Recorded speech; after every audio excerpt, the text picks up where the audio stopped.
Al Capone, Al Capeasy. Oh boy, y'all already know what it is. Y'all know how I do it. Y'all know how I get down. This is another edition of Memphis Rap History. Number one, I like to let everyone know that's been, checking out these episodes. I deeply appreciate you because I'm this close to being monetized, and it's because you all have been viewing and getting those, giving me those hours that's needed to become monetized. I'm almost there, and definitely I will make the announcement when I'm officially, ready and in motion to be monetized. And I'm going to let y'all know I appreciate you again. And this is because y'all been tuning in and checking it out. I always try to let people know right now, when I say it, I'm saying this right now, I'm just an ant in these YouTube streets. And I did say streets. I'm just an ant right now, man. But check this out. The more I keep doing it, and the more people that want to hear these stories and hear the real history of Memphis rap, all the unsung heroes, everybody that played a huge part in paving the way, laying down the bricks, the foundation. Shout out to my guy Just Born. Like he said, a lot of the pioneers and the people that build the bricks for other people to walk on, a lot of time those people don't get recognized. Most of the time, a lot of those people don't get compensated for the work that they did to lay down the foundation. And, we just want to at the absolute least, make sure a lot of those people are recognized and their voices are heard and we know who they are. And for anybody that doesn't know, they can start to know. You know what I'm saying? On that part right there. So this is the goal. And I appreciate you all again for, rocking with me and getting this good Memphis rap history from these people. We have a lot of people that's famous, that has done big things, made a whole lot of money, went on to do just great things from this rap industry. And you all know those names. Those are most of the big names that most people know. And again, this is just a reminder that, it took a lot of other people to create that foundation for the other people to be successful. And another thing I would like to say, we are thankful for a lot of people becoming successful because that's why Memphis hip-hop is as popular as it is right now today, because a lot of people were able to break out and become big and famous and made sure that people became fans of this sound and this scene. So, we're grateful for that as well. So, that's what we on right now. I just wanted to make sure I acknowledge all of that. I see a couple of people in the chats real quick. Arkansas J, what's up, man? Shout out to you. Juna Rath, what's up, man? You know it is. Memphis Mix, Tennessee Takeover. You already know what's happening, man. Learn the Tree every Sunday right here at 2:30, man. This is how we get down. And I got a dope guest that I did an interview with. Has a great story. And our interview was so long that I'm going to have to break it up into two parts. So we're going to make it happen. Slick enough. He said, what up, Al Capeasy? Have you heard Juicy J's Jazz? Most definitely. Bumping. You hear me? I think it's dope that you brought blues back to the forefront and he's bringing jazz. It's only a testament to you two legends' creativity. Thank you, sir. Thank you. And yes, dope album by Juicy representing the jazz. There was I love it. He did a great job on it. And thank you for acknowledging that my contribution to blending the blues and to what we're doing with this Memphis rap scene. So yeah, I guess we both are showing that it's all right to, try different things if you have a love and a passion for it, because I'm sure he has a love and passion for jazz the same way I have a love and a passion for blues and Southern soul now. So if you got to, this is a way for us to show other artists, especially from Memphis, but anywhere, that if you got a passion for other sounds and styles, it's all right to give it a try and present it in its best form that you can present it in. So appreciate that, Slick Enough. I appreciate you acknowledging that and checking, noticing, and hopefully more people notice. If you ain't heard my blues project, you can check that out on YouTube or all streaming sites. It's called The Blues Rap Main. You can check out that is an EP. So check that out. And also, I got a new one coming.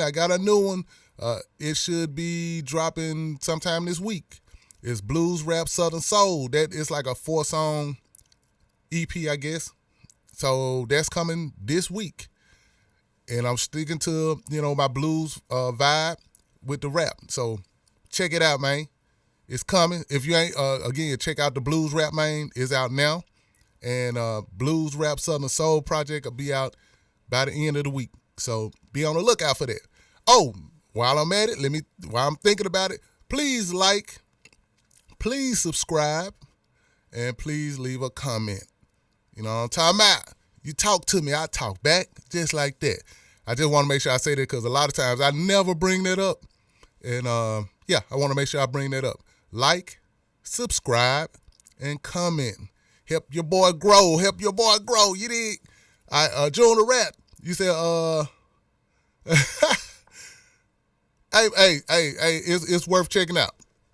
June, it's worth checking out. Trust me. I think you're going to dig it. I really do. All right, so we're going to get to this interview that I have with one of the producer pioneers here that you have heard on so many early Memphis rap underground tapes. And I'm not going to say too much. I'm just going to let it do what it do. But check out this interview with Archie Baldhead Mitchell. You heard Playa fly on a lot of those mixtapes talking about Archie Baldhead or just saying Baldhead. Yeah, this is the guy from the world famous Royal Studios. Yeah, that guy right there. We about to check out the interview with him, and we're going to get it cracking. Let me get the ball rolling, and let's get it going. It's Al Capone, Al Capizzi. Oh, boy, you are tuned into Memphis rap history, and I got one of the greats, man, one of the guys that did so much in the game right here with me. As you can see, the one and only. I know him as Archie Mitchell, but the world in the music, especially the rap game, know him as Archie Baldhead. What's up, man? How you doing, my brother? How you doing, my guy? Good to see you. Thank you for hanging out with me, man. You know better. Dig that, Anytime. man. Hey, listen, man, I appreciate that, man. So when you first heard, tell me when you first heard hip hop, and what about hip hop made you say, man, hold up, there's something going on? Actually, it wasn't hip hop at first. Okay. It wasn't hip hop. Okay. I heard I was listening to a lot of music, and I heard Jimmy Jam and Terry Lewis. Okay. And I started seeing the R&B music, and was already transitioning to the electronic world. I said, oh, wow, look at this, In the midst of the transition, R&B came in first, hip-hop, when it transitioned first, and hip-hop came in later, after that. Okay. And then when I actually, let's see, what was the first record? I heard, While you thinking about that, you just made me think about how the electronic sound came into the R&B side of it, because at some point disco. Because you know the record. Yeah. It was chic. Oh. Good Times. The first rap record was the Sugar Hill Gang from Good Times. These are they rapped over the Good Times music. Rapped over, and then Sugar Hill Delight. Rappers Delight. That's what it was. That's what I was trying to think of. And then it transitioned. Then all of a sudden, you know, all these Roland started making electronic Moog and all this drum machines came and all this stuff came into effect.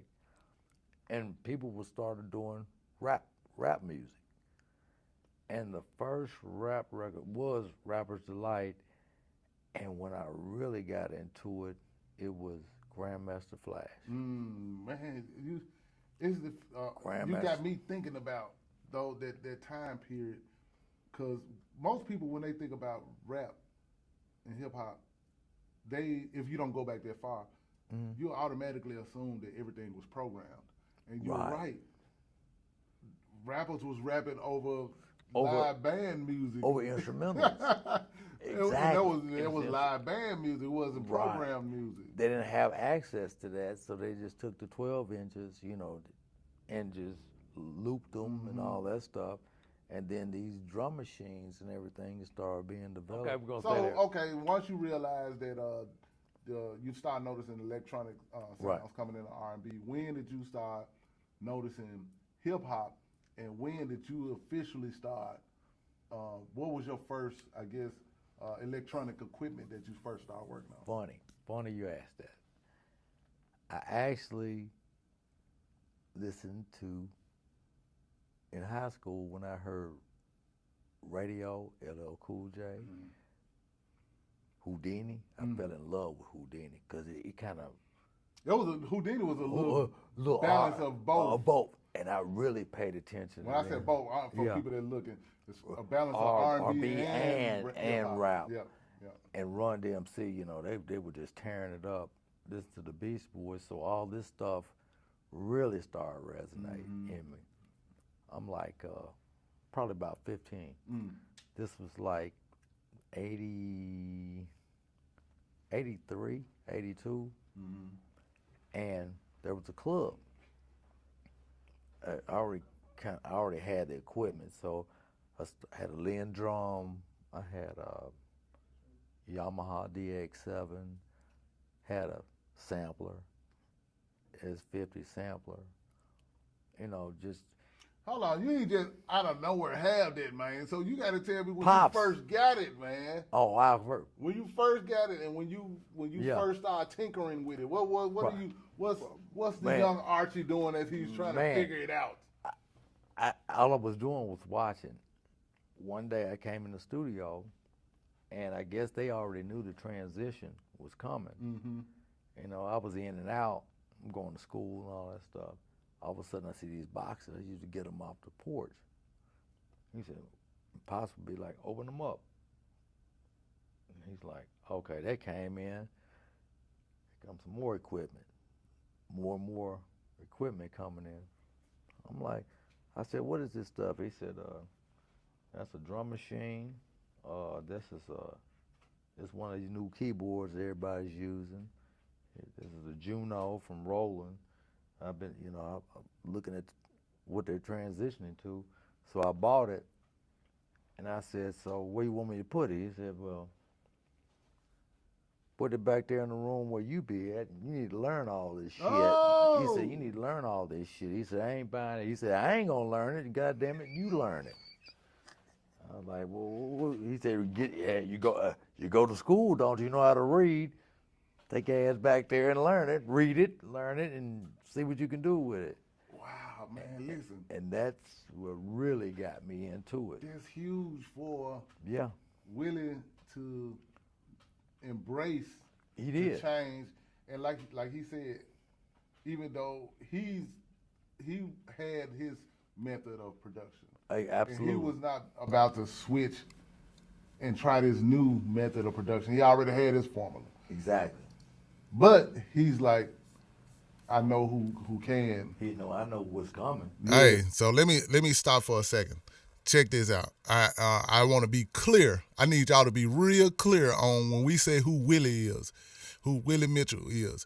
He is a great.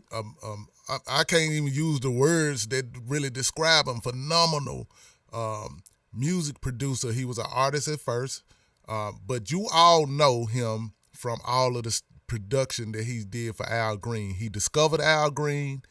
He produced Al Green. So all those hits y'all hear from Al Green, that's Willie Mitchell. I need to make sure. I don't think we fully clarified that in the interview, so I just want to clarify. Willie Mitchell is the one that produced all those Al Green hits and so many more. I can't Stand the Rain by Ann Peoples. He just did so many great records throughout his career and did so much for the Memphis music scene. When it comes to R&B and soul, I just want to make sure y'all really understand who Willie Mitchell is. You can't imagine Memphis without Willie Mitchell, because that's like imagining none of those Al Green records ever made. Could you imagine no Al Green records ever? You can't, because it's too many great songs that came out. So, yeah, want to be real clear on who Willie Mitchell is. And Archie, that's his family. So I'm going to leave it at that. We'll get back to the interview. I just wanted to be clear and make sure y'all really, really understand who Willie Mitchell is and the weight and what level he really is on. So back to the interview. I ain't got time to learn this shit all over again. I'm old, man. But I got somebody who can probably. That's how it really resonated with me. Wow. And then people didn't grow up like that. Didn't grow up in the studio. Wasn't around musicians. People. If they did, they were part of a record company. We had an actual studio and stars and everything. So I was blessed to be there. Yeah. To see all of 100%. it. And so I just said, why not take advantage of it? No doubt. You know what I mean? No doubt. So you got all this equipment now. Right. And your process of figuring it out, and when did you realize you figured it out, and what's one of the first tracks you might have came up with? This is what's so funny. I got a call and to do commercials. And I'm like, Pops knew the guy that owned this club. They were good friends. It was called Club NoName. Can't make it up. Can't make this up. Wow. Okay. And then at the same time, during that time, we had 2 studios. There was this guy that used to come in and do his mixtapes by the name of Sonny D. All of his mixtapes that he recorded to sell, he was the DJ at Club NoName. During the week, he would edit all his tapes, and Pops would give him free studio time to make all his mixtapes so he could sell them to make money. Wow. Yeah. NoName commercials, and DJ Sonny D. Is Ray, in the studio editing his work that he's done at NoName. And then sell his tapes on the street. Selling his tapes. And what's so funny, I got a call. They started doing real commercials, and they were sick of paying other people, using their music, and they're paying for it. They said, man, we need to do, take the hottest song and somebody need to reprogram everything, so we don't have to pay for it while it's on the airwaves. Gotcha. So they found out I could program. I'm 15. And they said, hey, hottest song this week it could be anything. It could be, I Need a Beat. Because at that time, you had LL, Run DMC. It could be the Beastie Boys, anything. I have to reprogram it, and they would get Ray the J would be the voice on it. So I started cutting commercials for them. That's how I really got into. Damn. So all the commercials you used to hear about the NoName, then it turned into the Expo, but all those commercials, I was programming them and recording them during the week, and they would start playing. I had to turn take the tapes to the radio station. They pay for the airtime, and they'd be running the commercials for the whole rest of the week. And every Monday, I'd come in, I had to reprogram a fresh one. And damn. And then it caught on. Everybody they started playing the commercials in the club, mixing the commercials in. Like a song? Like it's a song. 'Cause Seriously. you was bumping. Man, I was trying to duplicate the same fucking thing, and it But happened. you did it so well, They like, would- hold on, they- this is actually a song. They like, man, this groove is and Ray is up there and he's saying the commercial. Damn. They didn't give a damn. Damn. They just know the groove was there. He advertising the club and everybody on the dance In the floor. club. In the club. I did Gore-Tex. This was so damn funny. I did the Gore-Tex. You remember that song was huge. Mm-hmm. I did that. They were mixing that in. Every time they played Gore-Tex, they played a commercial right behind it, and it's live on the air. Damn. Remember they used to. Yep. They used to I used to listen to them religiously. yeah, because weekend. every weekend they'd be on the air, and they be playing a commercial. They said, "Well, hell, we ain't got it." The radio station was happy. They were so happy that they didn't have to. They didn't even have to put the commercial. So whoever was DJing, they like let it go live. They gonna play the commercial. We ain't got to do nothing. Damn. They can play the commercial during the live doing the mix. whole mix because they already got it. That's some wild. That's wild. That's how how it really got popular. Holy man. Yeah. So this is a classic example of preparation meeting the opportunity. Exactly. Because you had the equipment, you actually learned it, Right. and then this opportunity out of the clear blue sky come to do commercials, and then- now you're meeting the people in the rap world, Right. in the early rap world. So okay, so while this is going on, you making commercials for NoName Expo. Mm-hmm. What are you thinking at this moment as you're hearing this? You're hearing what you're doing on the radio, Right. And like, what's going on at this time with you? And I'm thinking. what are you seeing? I'm like, man, I need to make my own records. I said, evidently, what I'm doing is working. I need to capitalize off this. So Boo, my brother Boo, I started making tracks, original tracks. And I was like, man, you need to learn how to rap, you know. Yeah. I said, hey man, you need to learn. I said, we bump all this shit every weekend. Start learning what they're doing lyrically. I said, I ain't gonna be no rapper, but I know beats and shit, you know, music. And so finally he started getting it, and I started making original tracks. And before you know it, I started recording him in the studio, you know, and teaching them how the shit goes, you know. And we came up with our first, well, we actually got a whole album, but we released a record because I had a Samurai Suzuki. That's what I had, the car I had, and we made a record about it. Trust me. And it was the first rap record that ever came out in this city.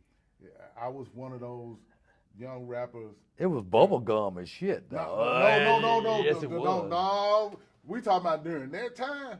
Bruh, when I heard that on the radio, and I was like, because for clarity, Samurai Suzuki's, you had one. I had but one. the dope boy, it was like one of them dope boy cars. Yeah, exactly. So it was already I guess understood that this big boy That's big what it boy was. ride, you know what I'm Right. saying? And so when you heard the song, in my mind I'm thinking about how the dope boy riding around. It make you want to go get one. Yeah, and I'm like, man, they made this all about the Samurai Suzuki. Yeah, but it was so bubblegum because we took the approach of DJ Jazzy Jeff and the Fresh Prince. I see what you're saying. We went Okay. on the commercial way of Gotcha. doing it. I see, and I see, so I see, it wasn't I see. gangster, I you see know what what I you're mean? saying. So But it kind of did at the same time. I got it. I know you said it when you said Jazz Jeff and the Fresh Prince, that approach.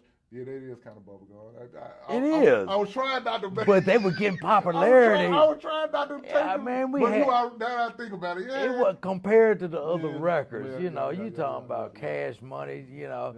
On the Wheels of Steel. You know, I was listening to Cash Money. All ugly people be quiet. Yeah, You had yeah. Mantronics. Oh, you man, had come all. on. You had. Fresh is the word. You know, Come you on, had man. Rodney O and Joe Cooley. You had all this game, Oh, and we took that approach. man. And we saw. I said, man, they winning Grammys off of that. I said, I we can see. do that. We can do some bubble gum.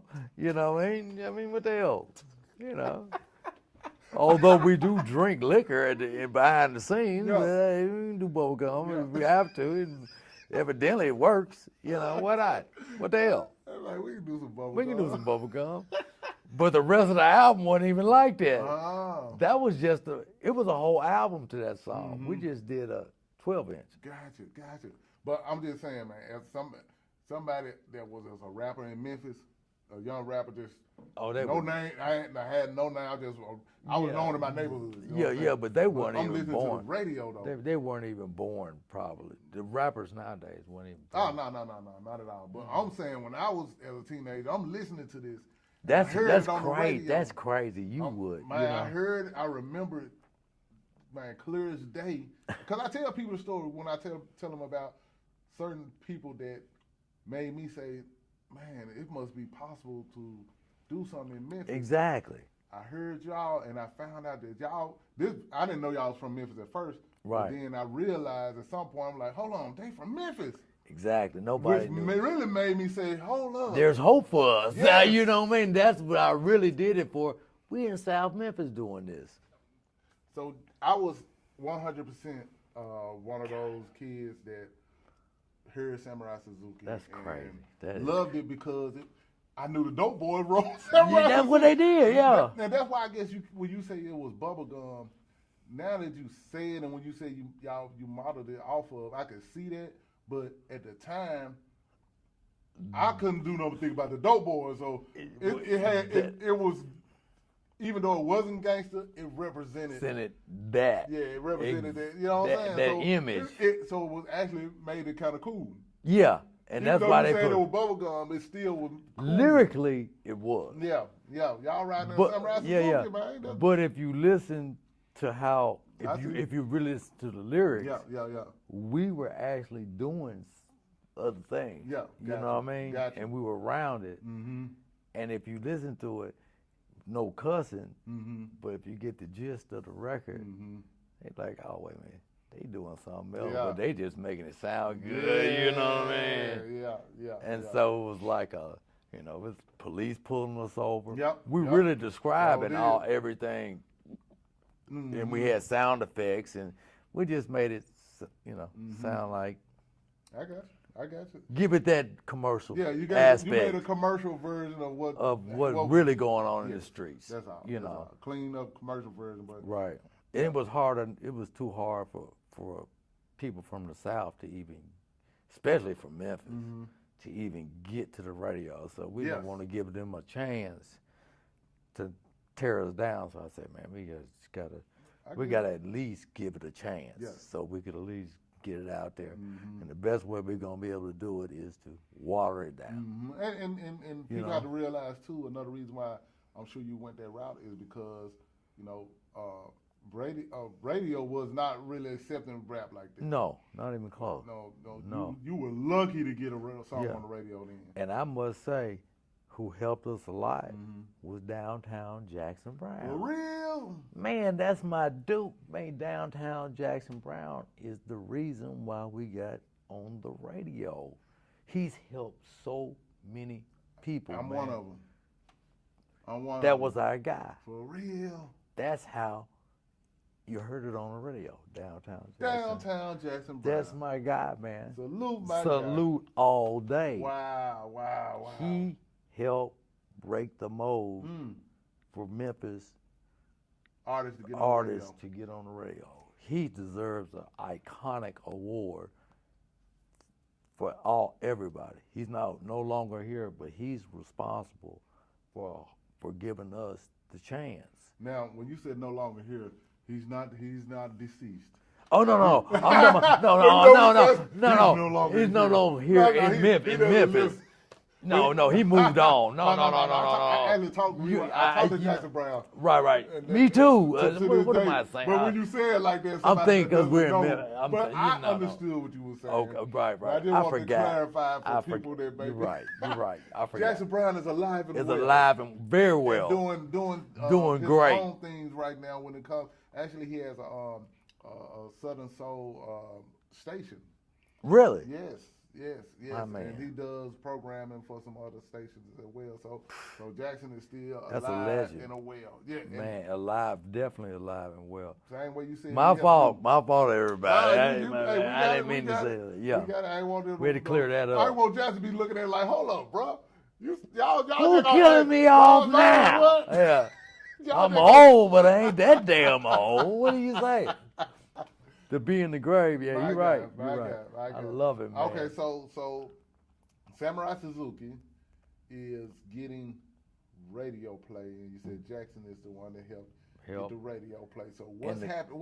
So club. now that it's getting radio play, and you said it's getting play and the club, because it was getting played in the the NoName. Yeah. Everything. So it's getting played every night in the mix with everybody. Samurai Suzuki is 100%. I want to make sure this is stamped. Samurai Suzuki by the M-Team is one of the first rap songs. It was the first one.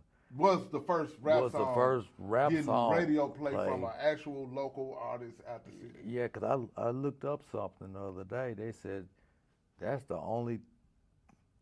Some people from Japan, they do all, all the overseas people do all this research. And I went on his page and they said, and this guy's a connoisseur.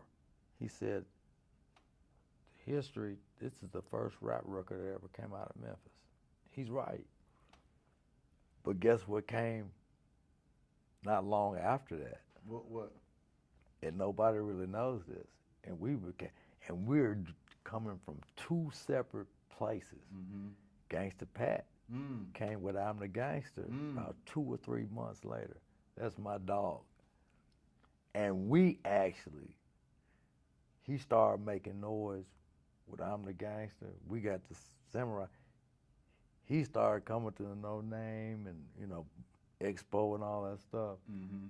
He was taking off too. Yeah. And I was like, man, we got this. Yeah. Together. And his dad is Willie Hall. Y'all all connected. So I'm like, man, you doing this too? I said, our parents don't, they ain't used to what we do. They think we crazy, you know what I mean? Speaking of that, I said, they think we nuts like hell. He said, man, no, we not. I said, I know. We can't tell them that. They just keep doing what we doing. But think about what you just said. You saying like the all the Stacks and High Records and all those soul artists and producers at the time. Right. The kids of those artists and producers are now doing hip hop, and they like what? They don't even understand what the hell. Kids. And we got the actual opportunity to do it, and they like, I don't understand them. I said, yeah, y'all don't. But this generation is understanding what we're trying to do here. And man, shout out to him all day long, man. That is my guy. Okay, so he doing gangster rap though. Yeah, he does. That's what made it even better. I said, man, we getting them now. All right, we got them on both sides now. They can't mess with us now, Memphis is making some noise. Yeah, making noise.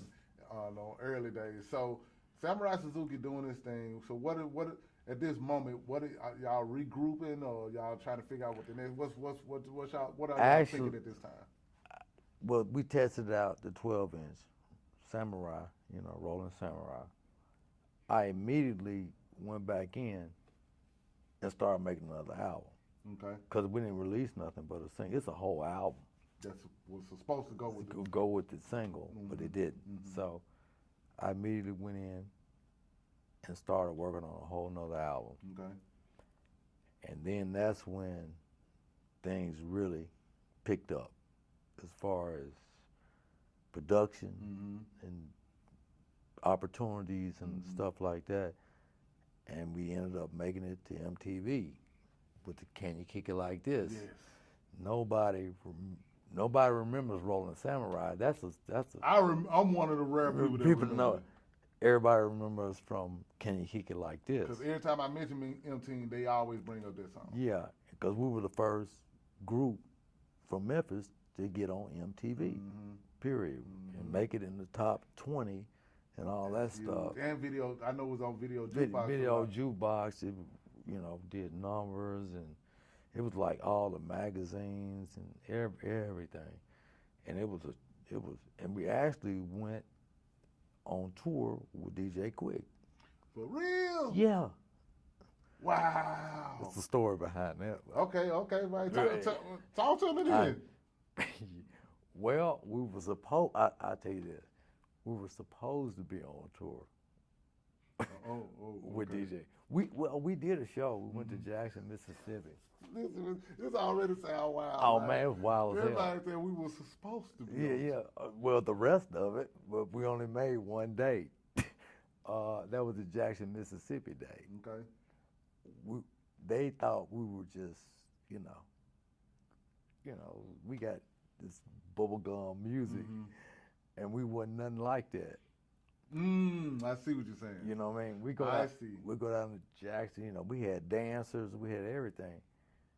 But we Memphis, so we buck wild, man. Do you know, lit as hell. As soon as we got there, police, they had to come every night to the hotel we're in. We got there like 2 days before the show. Man, we got pulled over every day. Police came to the room. We just buck wild out there, man. I swear to I cannot make it up. Man, they were like, Damn. And quick, them people were like, you sure these guys, are you sure we hired the right group? He said, man, is that their real song? Because they sure as hell don't act like it. They got a good clean man, group. They were like, nah, we cannot take them no more. That's crazy because DJ Quick was Gangsta. Yeah, right? That's what made it. They probably wasn't a reflection on him, but they were like, man, we got on. When we did the show, we were opening act. Man, the crowd started throwing pennies and bottles and all this stuff because they were tripping like they want to see Quick so bad. Like, who were they? And then Quick is pretty much kind of gangster. It's pretty. I never say kind of. He was gangster rap. Yeah. And y'all doing the bubblegum. We doing the bubblegum, but they were entertained at the same time. We got dancers. We had, it was like a Broadway show for us, Yeah. And they started, and then they found out they were messing with the wrong people, so all the stuff they were throwing up there was getting thrown back at them. And it became like security. Like, let's get them out of here because they ready to do something. It was crazy. It was crazy. Okay, I see. That was the end of that. Okay, That's why it was one show. But you were supposed to be on tour. Oh yeah. That one show. We never knew how many cities we were supposed to go to. All we know is from Mississippi back to Memphis, and that was it. Damn. It's a whole new regroup thing, completely. That's crazy. It's so crazy, man. So, what is, you coming from a studio that does all this live music, had all these hits and all this success. Right. What are Pops and the other musicians and people like that, what are they thinking about y'all as this Samurai Suzuki and had radio play? Can you kick it now? What are they thinking? Like, are they like, whoa, what is this? It's exactly how they had to look just like you did, like you got right now. And they never talked about it. But then they saw the transition, and they were like, he like called me in his office. He'd be like, hey, this thing you're doing, it's got some relevance. I said, yeah. You said, I still don't understand the shit, but, I've got my billboard here, and what's the name of this group? What's the name of this group? What's the name? Because he got billboards all the time. He said, what's the name of this group? What's the name of this? I said, yeah. He said, you know, I'm checking on you. Y'all hit the billboard, so I'm looking at y'all. And who are these people? He said, they do the same kind of music y'all do? I said, yeah. He said, oh, so y'all must be okay. Because He's in the billboard. y'all in the billboard and y'all here with some, I see y'all on an independent label, but y'all in here with Sony and this. And he said, so you might know what you're doing. You know, I said, well, I hope so. I said, hell, we done ran up so much studio time in here. I would hope that we do, you know. Yeah. And he's like, he said, well, keep doing it. Okay. Keep doing it. He said, just keep going, and we'll see what we can do next. And so after the second album, Boo got married. And so he had a family. So he was kind of gone. He was ready to be a family. Be a family. Be a family man. You know, husband, all that stuff, started having kids. I stayed in the studio. That's when I was like, okay, I'm production. That's when I started doing all the people in Memphis. I said, Who was some of the first? I mean, well, who was the first if you remember? man. And then we'll just go down to different people. Funny you asked me that. Gangsta Blac. Gangsta Blac was the first rapper that you outside. actually did. No, well, no. Okay. It was a guy by the name of Mac V. Okay. He was a Bovan. I have records on him. Really? God rest his soul. He actually got a record deal with EMI. I did records on him. And remember they used to have I know you remember this. What was it on Beale Street? Crossroads. Yeah. Do you remember that year that 8Ball, MJG, we were all at Studio G, and they had all the rap up there. I was on the Crossroads show at the time too. Yeah. We did a show earlier with Mac V and the PIC Posse. I did all that stuff. Mac V and the PIC, yeah. PIC Partners Posse. in Crime. Partners in Crime. That's what it you got. PIC Posse. PIC Posse. Okay. And Mac V was one of the Bovans. Yeah, absolutely. I started working with him when he came home and put all this stuff together. He said, man, we're going to enter in car. I said, what the hell? We enter you in. We had the girls. We had everything. Did the show. They put us on early. They didn't know who he was. Just so happened, there was some execs there. Saw him. They were like, man. And so we were through, it's like 4 o'clock in the evening. It go on to 12. We leave. We didn't think nothing about it. I said, well, hey, we had a good show. We rehearsed, We get a call. Y'all got to come back. Y'all going to have to close Crossroads. It was the last night. I said, what? Close? What do you mean? Can you bring that whole act that you brought down here? We've already told all the execs up and down the street to come to Studio G. You got to see this show. It's like a play,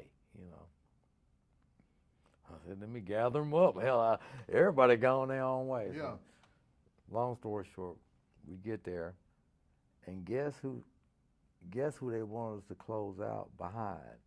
You know who was supposed to close? 8Ball, MJG. Okay. They put us on after them. That was the second show of the night. Wow. That was crazy. Wow. I said, man, what the hell? Nobody even knew him.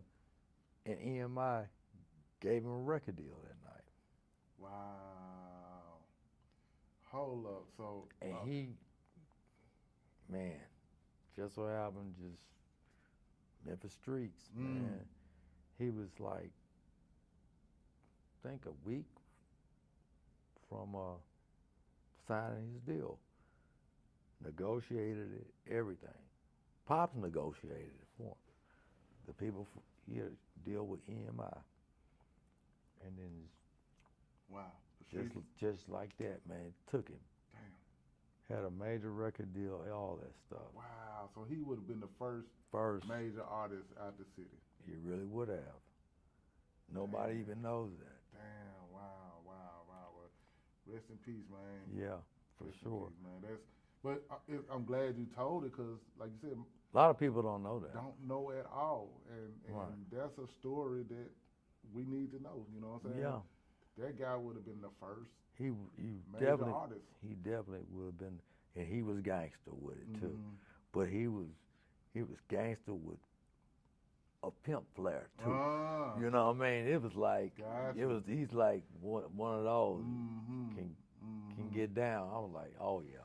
Damn, his image was like with the fur coats and you know the flash. Yeah. He was good like that, man. Okay. So after that happened, where you at I when went that happened? back to the drawing board. Gotcha. I said, damn, here we go again. I said, this didn't work. Wow. This didn't work. In your hands. In our hands.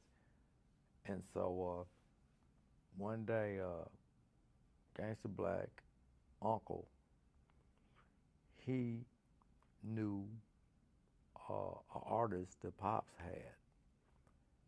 And his uncle came to the studio with Pop's artist. They knew each other, South Memphis.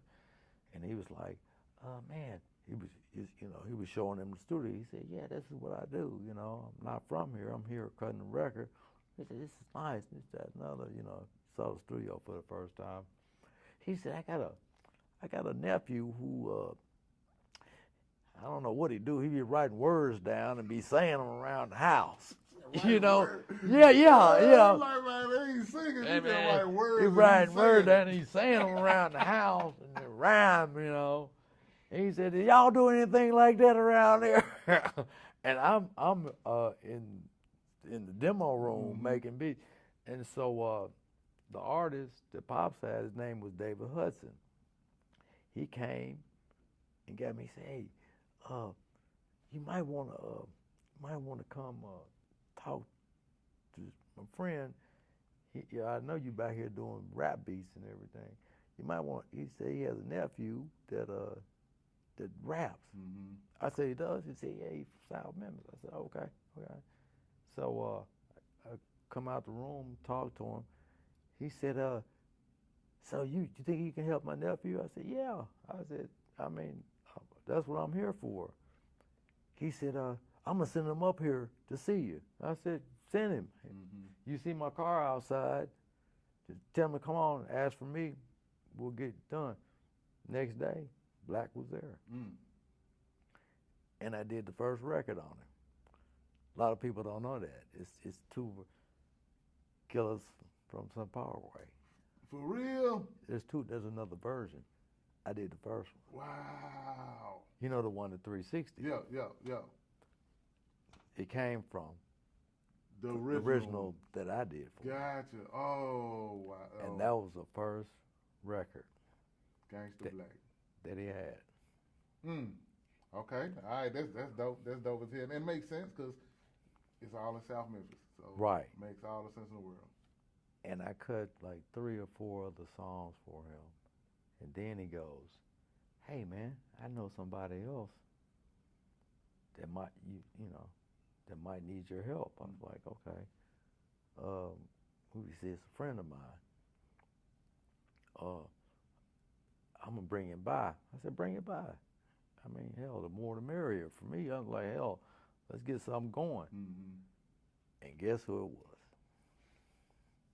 You have an idea. I think I have an idea. It was Playa Fly. He was Lil Fly at the time, right? Yeah, he's 15. Tell me about your first encounter when he first came. It was the funniest thing, man, because he came in prepared. Okay. That's what messed me up. Yeah. He knew what he wanted. Came straight in, knew what he wanted. And he wanted somebody just to bring his idea to life. And he knew what he wanted. And you just follow him. I said, man, he got it. And then we immediately we just started Vibing and creating. bam, bam, bam, bam, bam. Cause he was like it wasn't like, oh, I'll see him today. All right, I'll wait the next week, he'll come. No, he was there. Once he got comfortable, that first day, we had a kind of a relationship as far as music-wise. It was every day. And he started cranking them out. I mean, cranking them out.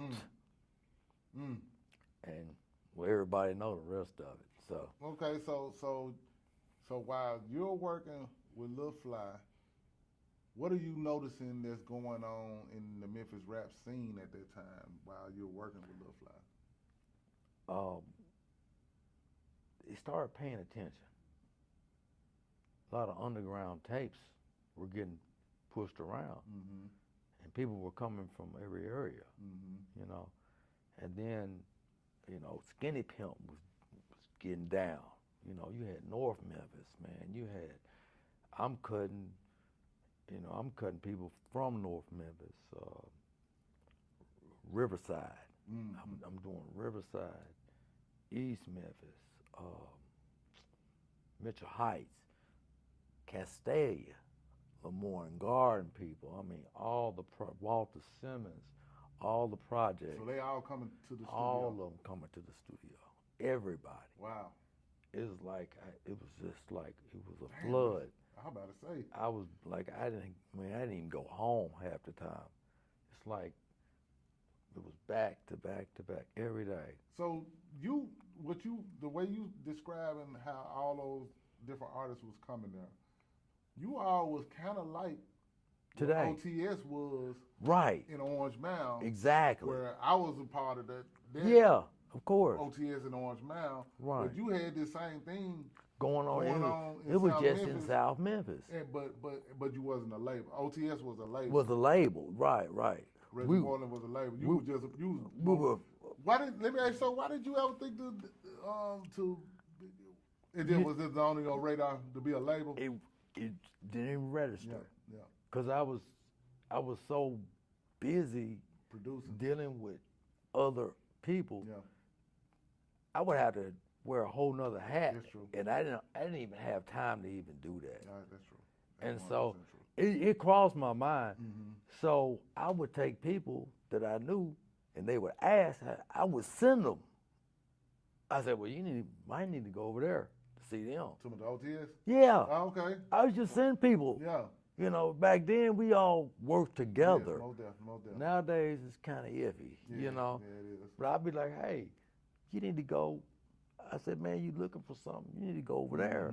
They have a label. They got everything. They understand. I said, man, I'm just doing production. Yeah. Like, you know, you wouldn't believe. You know, I ain't got no label, no nothing. Gotcha. You come in, pay, get what you want, and just come on back. And you got a flow right now doing that.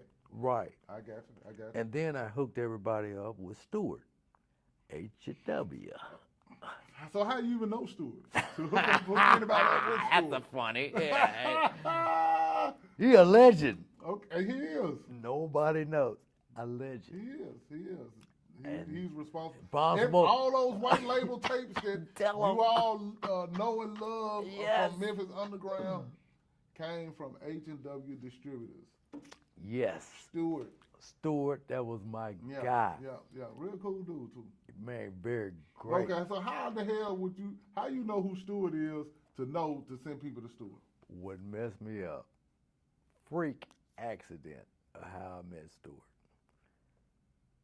I had to go over, it was a VHS tape that we needed duplicated. Okay.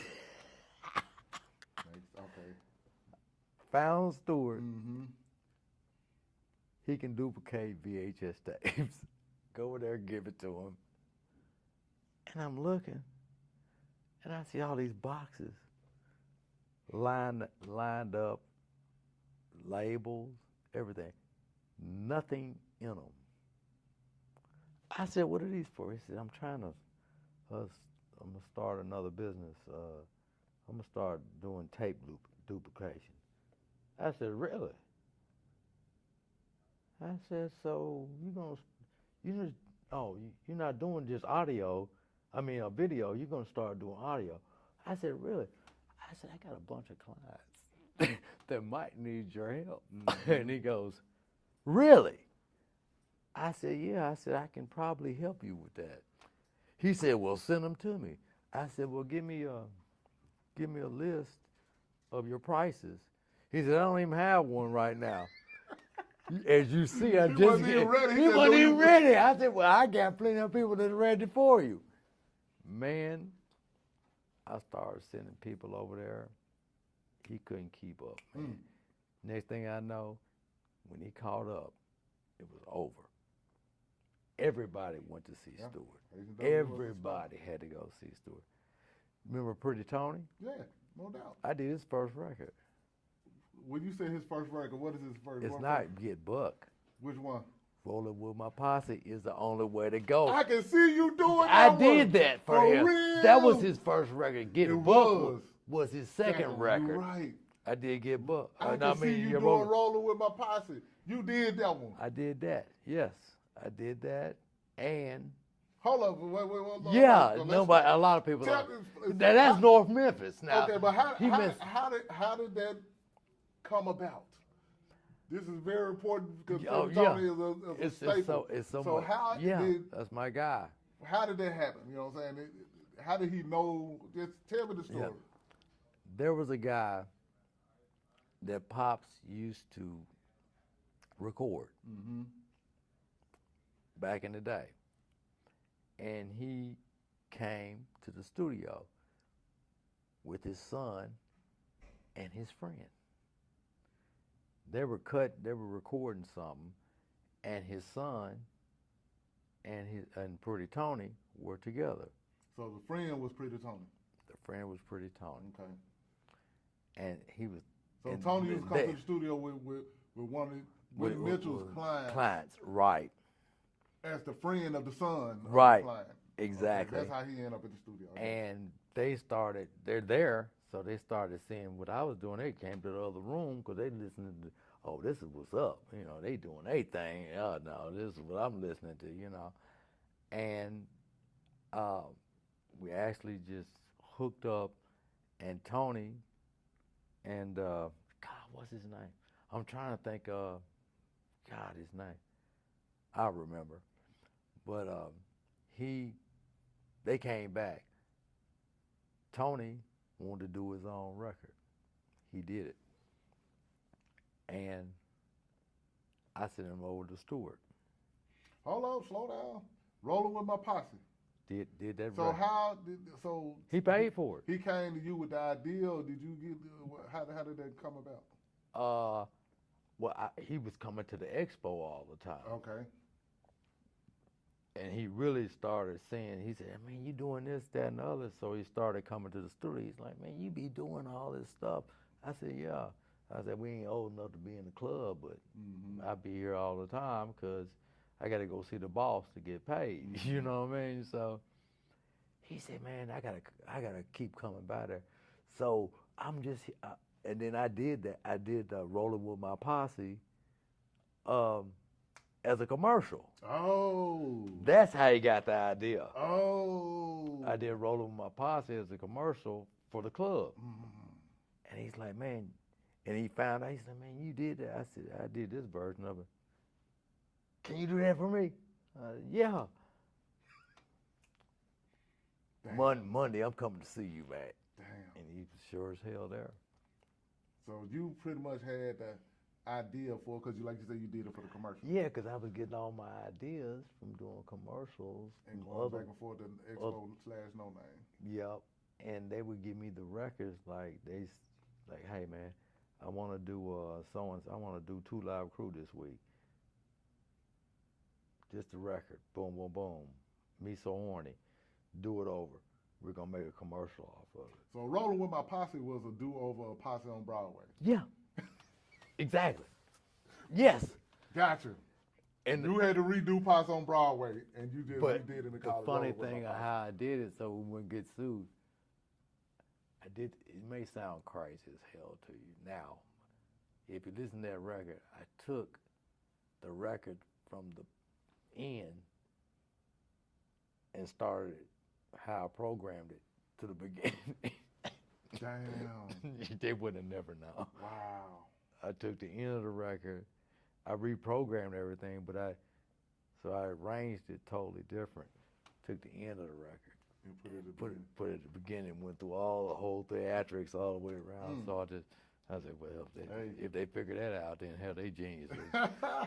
Ain't my problem. I said, but who the hell got enough time to do that anyway? Yeah. What the hell? I don't give a damn, you know. Damn, that's dope. That's dope. That's just that whole process. All right, so you do. And the funny thing about it, he put that record out. Mm-hmm. He wouldn't duplicated it. I think it was 2 weeks, 2 or 3 weeks. I'm sure you the one told him to go to Agent W. He bought a brand new Benz. Brand new fucking Benz. A green, remember that green Benz? Green Benz. He was known for the green Benz. He bought it all for rolling with my posse. He did get buck after he got the Benz. He sold all them tapes and made that money to buy the Benz from rolling with my posse. Put it on everything. That's He will tell you that.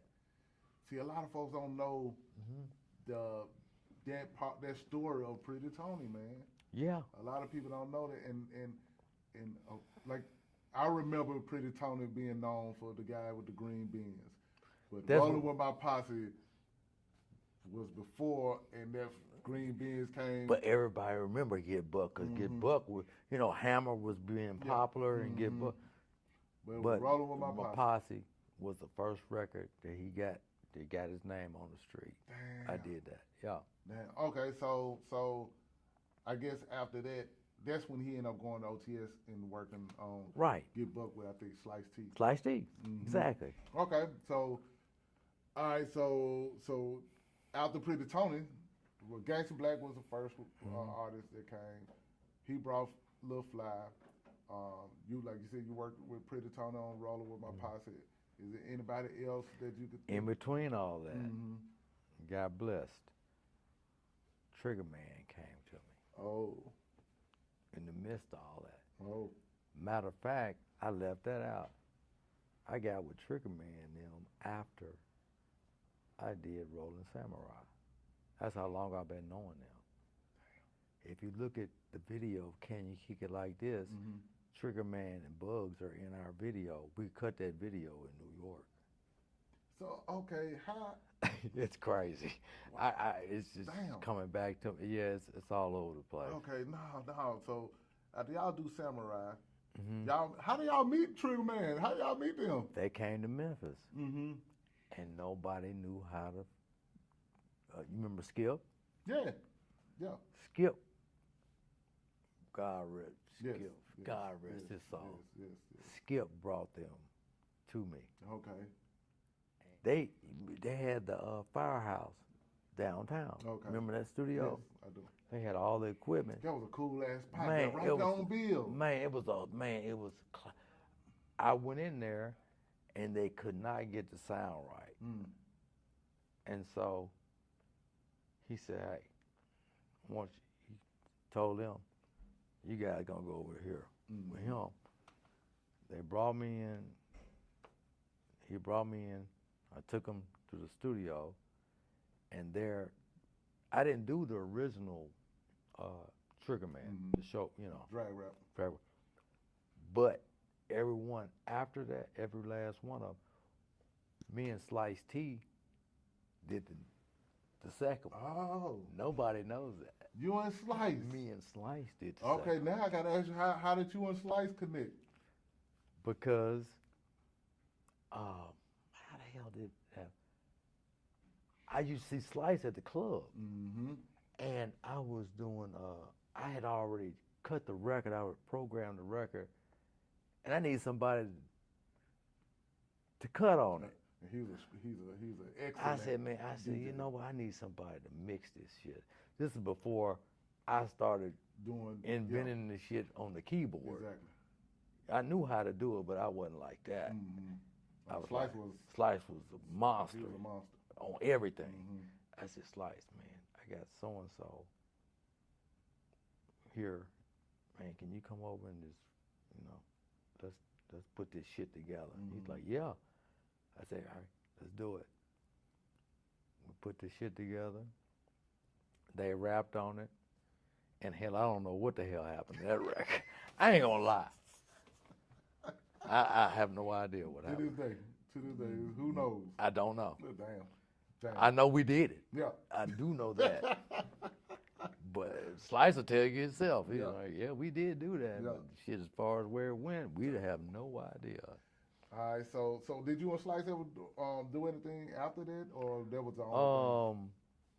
Did I do something with Slice after that? No, he moved. Okay. He moved to Nashville. Okay, gotcha. I think, to Nashville. Mm-hmm. And then, man, he just kind of, Started doing his thing. And then he was working, he was down in Houston too a lot. Yeah. He was working with T-Mix and Suave.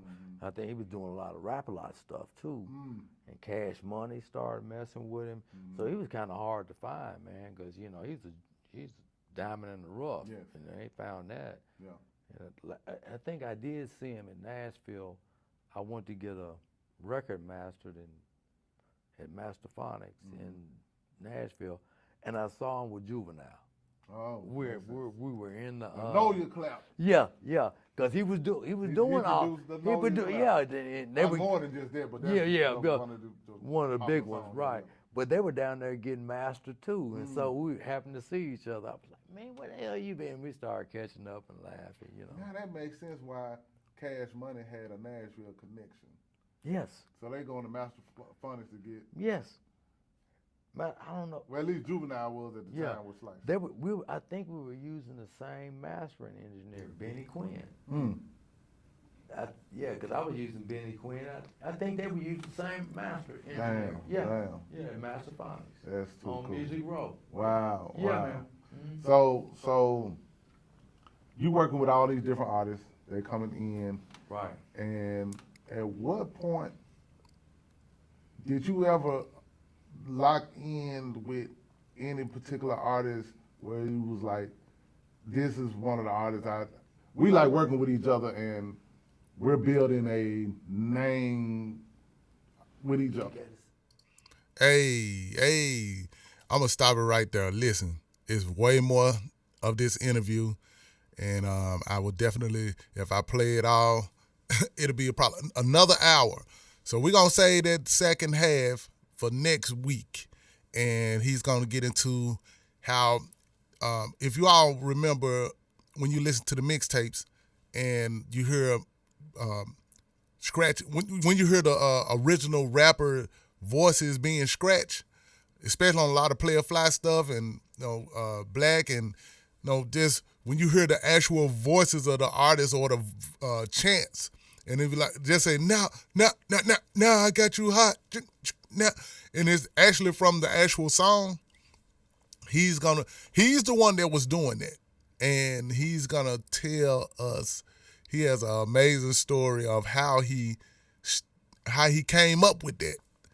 It's a cool story. He's gonna talk a little bit more about working with Fly and just more stuff that he did. So you definitely want to check out the second half of the interview with Archie Baldhead Mitchell. Man, listen, man, that guy is a legend when it comes to Memphis music in general. But imagine being in Royal Studios where all of these amazing hits are being made. You growing up and seeing all of these amazing Al Green hits and C.L. Johnson, like my guy Nine. Shout out to my guy Nine. Nine, what's up with you, man? Yeah, and Peoples, and just the list goes on and on. So all of this is going on, and they're making history, legendary music, and you're young, a teenager, and hip hop is going on, and you're in a whole other room. This kind of in the back. If you ever go to Royal, you'll know what I'm talking about. It's in the back. It's like a pre-production room. So Archie is in there making hip hop. You know what I'm saying? So on one side of the studio, all these legendary soul records are being made by the great Willie Mitchell, Again, I gotta say, I'm gonna say what y'all really know. Y'all know all them Al Greens. Let's stay together. You know what I'm saying? Love and happiness. All of that good stuff is being recorded in the other room of Royal Studios. All those musicians, all the legendary musicians and singers and all of them, they over there creating music the way it was always created. And then it's this new thing coming in, this hip-hop rap thing coming in. And now you got Archie in the other section of the studio creating rap records. And you got this new era of young rappers and artists. You got I don't want to call them OGs, but you got the legendary singers on one side of the studio, and now you got this new young crop of rappers coming in like Gangsta Blac and Playa and Pretty Tony and DJ Sunny D making mixes, and Spanish Fly I'm sure was coming down at some point, and Archie is going to NoName, and I mean all of this going on in Royal Studios. You got one end, all the legendary soul stuff going on, and then on the other end of the studio you got this new hip hop thing that's going on in a whole nother section. So. And I want to point that out because, when it comes to Royal Studios, of course, you're thinking about all those legendary soul songs. Now you get to see how, the hip-hop side came into Royal Studios. And it actually happened because Willie Mitchell saw it coming, and he, decides to buy a lot of electronic equipment because they were using all live musicians. So now he buys this electronic equipment, tell Archie to learn it, and so he created a way. That's what I'm really trying to say. Even though Willie Mitchell probably didn't understand hip-hop or, he just probably didn't understand it, but he understood it enough to know that it was something that was coming, and he need to set up a situation where somebody in the studio can work on that. And through that, we have all these new young artists coming in. So he helped make a way for those artists to be recorded and be heard. And, Archie was there making it happen. So listen, again, next week, the second half of the interview with Archie Baldhead Mitchell, you know what I'm saying? So y'all make sure y'all tune in, and it's gonna be a dope interview, man. Hopefully y'all enjoyed this one. A lot of good knowledge, a lot of great jewels that he shared with us.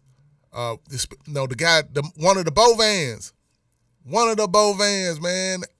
Can you imagine if we actually had Mac V, one of the Bovans, was able to actually go on and get his deal if he if the streets didn't get him, if he was to really go on to get his deal and was able to blow up and represent, man, one of the Bovans, dude, that's man. I can only imagine, you know what I'm saying? Because Bovans already was legendary in the city. So to have one of them, Mac V, to actually get a deal and go on and make classic Memphis rap records right there in Royal Studio with Archie, that would have been legendary. So, I never knew that story. So it's cool to hear things and learn things. I'm right here with y'all on everything. It's a lot of stuff I know, but it's a lot of stuff I'm learning as I go. And of course, everybody is talking from their point of view, and I'm sure, it's other people that can add on to that story or clarify the story a little more. Shout out to my guy Nine again.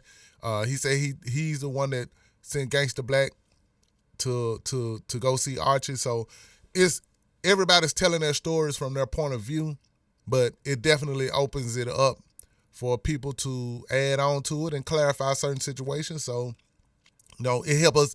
All of that will help us get the overall picture and the bigger picture of how everything happened. So, again. Oh, man, I'm loving this. Memphis rap history right here with your guy Al Capone, Al Capese, oh boy. Y'all make sure y'all tune back in. Next Sunday, 2:30, the second part, Archie Baldhead Mitchell. He got so much more to say, so many more jewels to give. And yeah, you got to be here to see it. So I'm up out this junk. I'm gonna let y'all. I'm sure you probably, all my football fans out there, you may have me on and have the football game on at the same time, or you might be watching the football game and you're gonna come back and watch this afterwards. Make sure you like, subscribe, and leave a comment. Please do that for your guy. Help me build the channel up. So far, so good. We're moving in the right direction. Again, I'm always gonna say this until when I grow from being an ant and grow up a little more, I think of what that is. But the goal is to be an elephant, then be a. No, I don't want to be no dinosaur. I was about to say be a dinosaur because they big. No, I don't want to be a dinosaur because they're extinct. I don't want to be extinct. That part, you did. It's your guy, Al Capone, Al Capiz. Oh boy, I'm up out this joint, man. Much love, much love, much love, much love. Hold on. Who is it? Arkansas J. All right, man. Appreciate you, everybody that watched the live all the way through. And too much love. DJ Memphis, Mix. You said you should have a panel of Memphis artists telling stories. No, if I can get everybody together to do that, we can do that. But in the meantime, I'm going to get them one at a time, and we're going to do it just like that. But, yeah, all suggestions are welcome. I'm always listening and paying attention to you all. So I appreciate you again. Paul Fresh, what's up, my guy? Hold on, let me look through a couple of folks real quick. Send them quick. I just said Arkansas J. Junior Rap, Slick Enough. You know what I'm saying? I already said Nineism. All right, I'm gonna leave it at that. I'm up out this thing. I done said that about 15 times, so I'm really up out this thing. Oh boy.